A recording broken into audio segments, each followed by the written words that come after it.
রয়েছি বইমেলাতে। 21শে ফেব্রুয়ারি আন্তর্জাতিক মাতৃভাষা দিবস আজ, এবং বিকাল থেকেই আমরা দেখতে পাচ্ছি বইমেলাতে উপচে পড়া ভিড় রয়েছে। আসছে তরুণ তরুণী, আসছে বৃদ্ধরা।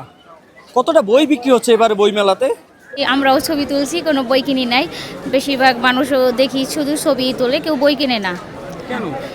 কেন এটা আসলে বলতে পারতেছি না। আসলে সবাই আসলে ফেসবুক প্রতি আসক্তি, তো এই জন্য হচ্ছে ফেসবুকে সব কিছু বেশিরভাগই পাওয়া যাচ্ছে। এই জন্য বেশিরভাগ মানুষ বই পড়েও না আর কিনেও না।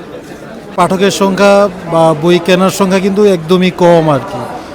হয়তো দেখা গেছে যে সারাদিন ব্যাপী যদি আমার 100 জন বই হাতে নেয়, সেক্ষেত্রে হয়তো 50-60 জনের মতো বই কিনে আর কি। 50%-এর উপরেই বই কেনা হয় আর কি। অনেকে দেখছি ছবি তোলে, অনেকে তো আগ্রহটা ছবির দিকে কেন বেশি, কি মনে হয়? আসলে একটা মজার বিষয় হলো কি, বইমেলায় যারা আসছেন তারা অনেকেই অনলাইনের সাথে যুক্ত, সোশ্যাল মিডিয়ার সাথে যুক্ত। সবাই চেষ্টা করে যে নিজেকে সোশ্যাল মিডিয়ায় যাতে একটু জমানো যায়, সেই জন্য আর কি।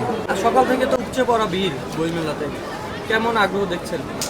আসলে আমরা সেটা গতকালকেই ভাবছি আর কি, যে আসলে আজকে তো সকাল থেকেই শুরু মেলা, তো সকাল থেকে তেমন দর্শকের সংখ্যা আনাগোনা একদমই কম ছিল।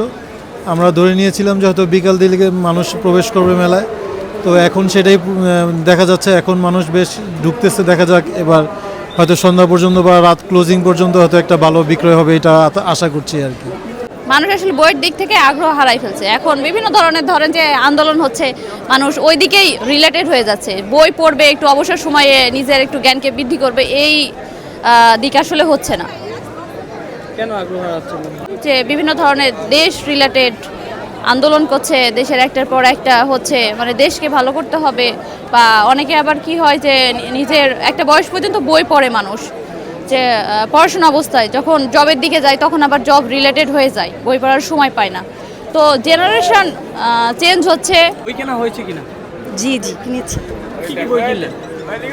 কিনছি আমি তো ভালোবাসি তোকে, আর আরেকটা বই কিনছি, ওটার নাম ভুলে গেছি, ব্যাগে দেখতে হবে, নামটা ভুলে গেছি। বই বেশি পড়া হয় এখন তো আগে তো মানে এখন আমাদের জেনারেশনে ঐতিহ্য ধরে রাখার জন্য বলবে হুমায়ুন আহমেদ, তারপরে এর কথা, মানে আরও অনেক আগের দিনের এর কথা বলবে। কিন্তু এখন অনেক নতুন নতুন কিন্তু অনেক ভালো ভালো লেখিকা বের হয়েছে, লেখক বের হয়েছে, আমি তাদেরটাই পড়তেছি বর্তমানে। যেমন ইমরার বেহরাজ একজন আছে, তারপরে এই যে লেখছে সালমা চৌধুরী, আরও আছে অনেকগুলা নতুন নতুন লেখক লেখিকা, ভালোই ওদের।